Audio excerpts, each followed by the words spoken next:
Okay, so hopefully this is recording, and we can see here that the storm is moving in towards the Hammond radar. It looks like Hammond is going to be getting this storm coming up here, coming up. It's making landfall about this time, more or less. And we shall click on this radar.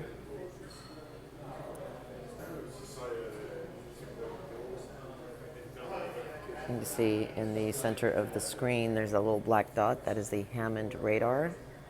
And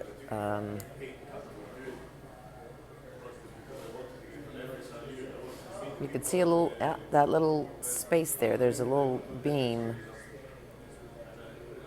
yeah, that right in the middle. So it's bringing up that part of the storm's going to be coming in towards it. This is what I am. This is what the radar is showing. That's what I'm seeing based on the years of our work capturing these storms going into radar. So let us see about storm relative mean velocity.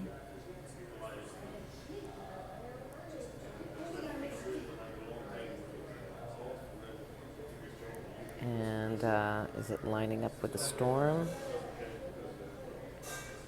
Yeah. That beam is up and down. The white that is between the green and the red is connecting with the storm. The storm is the center of that storm, of that polarity there. It connects with it, and then it draws it in towards the center of the radar. All right, we're going to keep watching this. Okay, and here is the radar that was north of the Hammond one in Mississippi, all right? And you can see, all right, it is pumping it, and it is, again, within that first circle. If you haven't seen part 1 and part 2, this will prime you for this video. But otherwise, you can go to rumble.com/user/Nola Butterfly and catch my Clear Skies presentation on that first page of my videos. And I have the entire story condensed in there, especially in part 2. But you don't want to miss part 1 because it explains climate science and water vapor and what affects water vapor. And then this part 2 is the discovery of Doppler. And I break down how this works, but I also do this in part 1 and part 2 of this video. So you will see here, this is the North Mississippi, the radar north of the Hammond radar we just saw in Mississippi. And this beam, like if this is the face of a clock, right, with its circles, it is at, what, 8 o'clock, 7:30, 8 o'clock. That beam is nothing. It's been there for days. That's just, it's negative space. I don't know what it does. It might be a glitch in the radar. But you will see here at 12 and 6 o'clock, there is some beam action we are capturing. There it is. It's very small, but I believe that is a beam that is helping to pull the storm up. Now, they shrink it down. Shrink it down means it's bringing it in. When they pump it up, it slows it down. When the blue fills up that second circle, then that's blocking. But when it gets within that first circle, it actually is letting it in. So there is some trace beam here, like we saw in Hammond, and I believe that is the feeder, F-E-E-D-E-R, the one that is feeding the storm. And then let's just check out storm relative mean velocity on this one.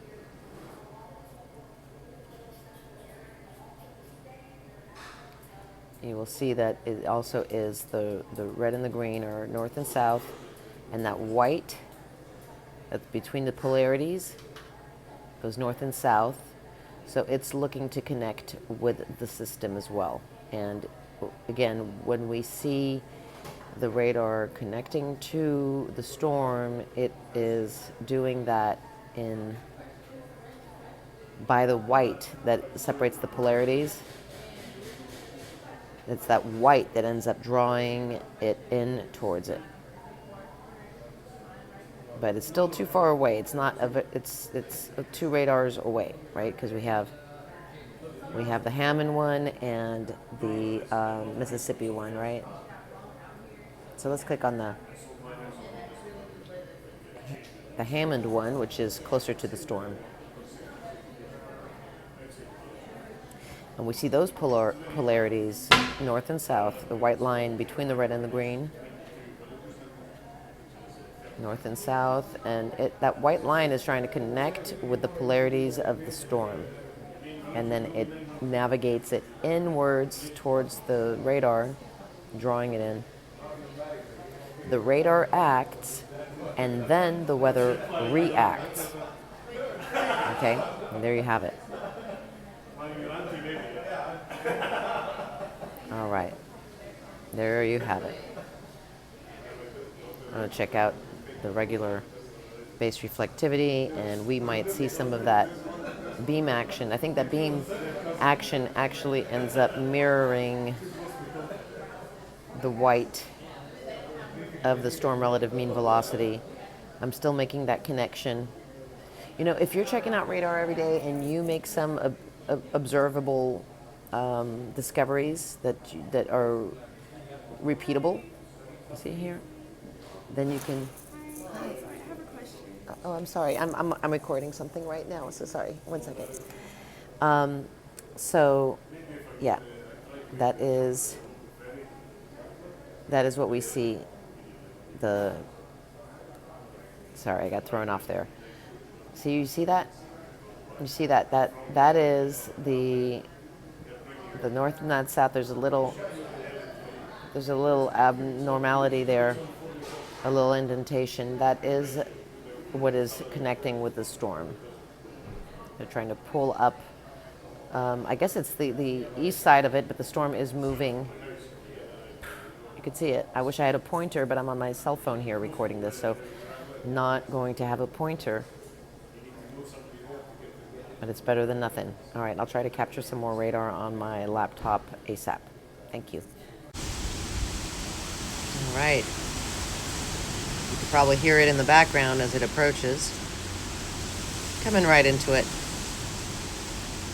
I mean, bullseye. Not next to it. Not to the left of it, not to the right of it. Right into it.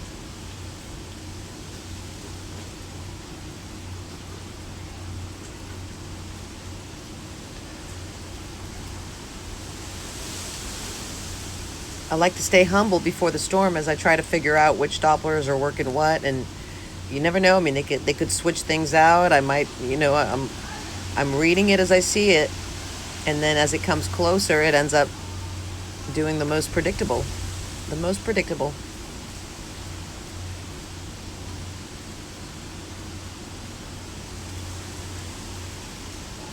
Storm relative mean velocity.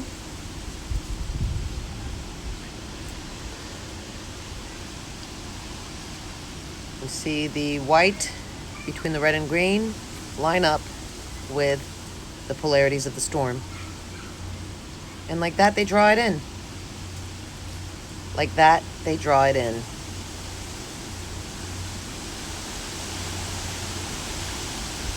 Right in. Every time.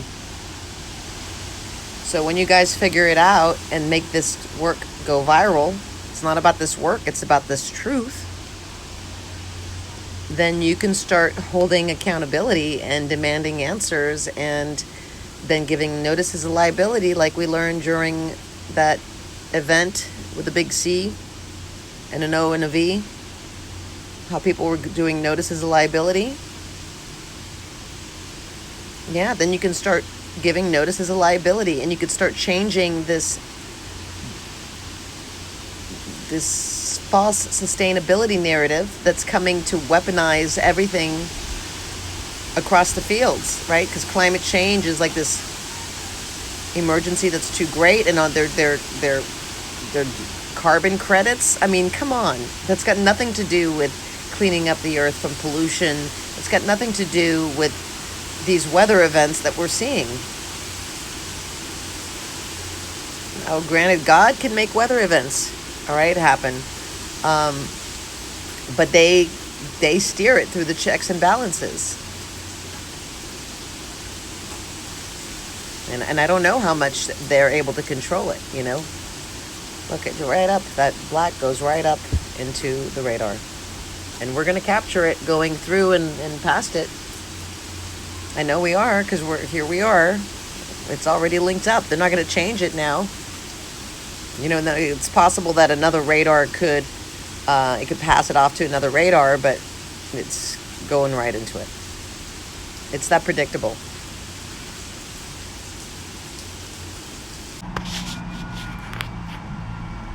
All right, guys, I wanted to capture it going actually into the radar, not just approaching. Here it is. The center of the storm goes over the radar directly, because that's what's pulling it every time. You can see the indentation there, north-south, 12 and 6 o'clock. That's as close to a beam as we're going to get. That lines up with the midline of the polarities.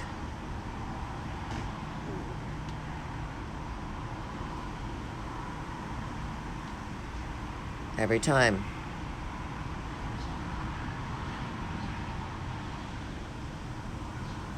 And there she goes.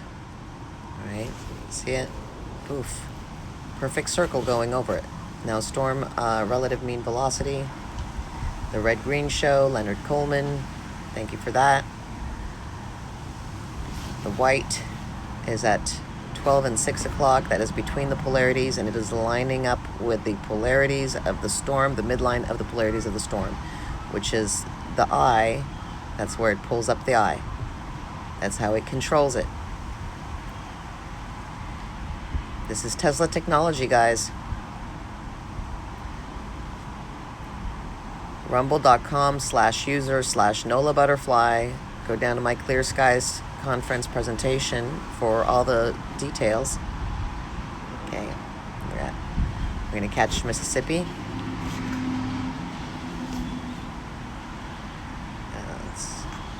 Storm relative mean velocity. It's 12 and 6 o'clock. The white's getting ready to pick up what's being passed off, like the Harlem Globetrotters passing off the ball, twirling it on their fingers and passing it off. That's what it is.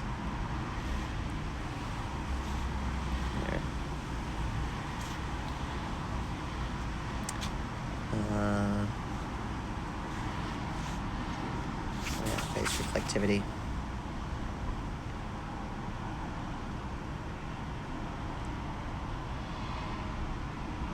It's Mississippi. The blue is getting small, saying, come on in, come on in. All right? And then this is every time. Every storm, radar after radar. This is your climate change. And here it is in the Mississippi radar coming into it. Storm relative mean velocity. You have the alignment at 6 o'clock. And you can see the glitch, 12 to 6 o'clock. Not the glitch, but not the glitch at 7 o'clock or 8 o'clock, but at the blue goes real small. And then there's that indentation at 12 and 6 o'clock. That's the line that is connecting with the eye of the storm and pulling it in. That's 2 radars in a row. Gets connected to and goes right over the radar. Oof. So guys, please help this work go viral. It's not about the work, it's about the discovery. Like, subscribe, but most importantly, share. I mean, liking helps break the algorithm, the censorship, but sharing is what we want. That we want this to go into the consciousness of our fellow men so that everybody is doing this, and we can start holding these people accountable. Please go to my rumble.com/user/Nola Butterfly channel for my Clear Skies conference presentation as well. All right. God bless and blessed be.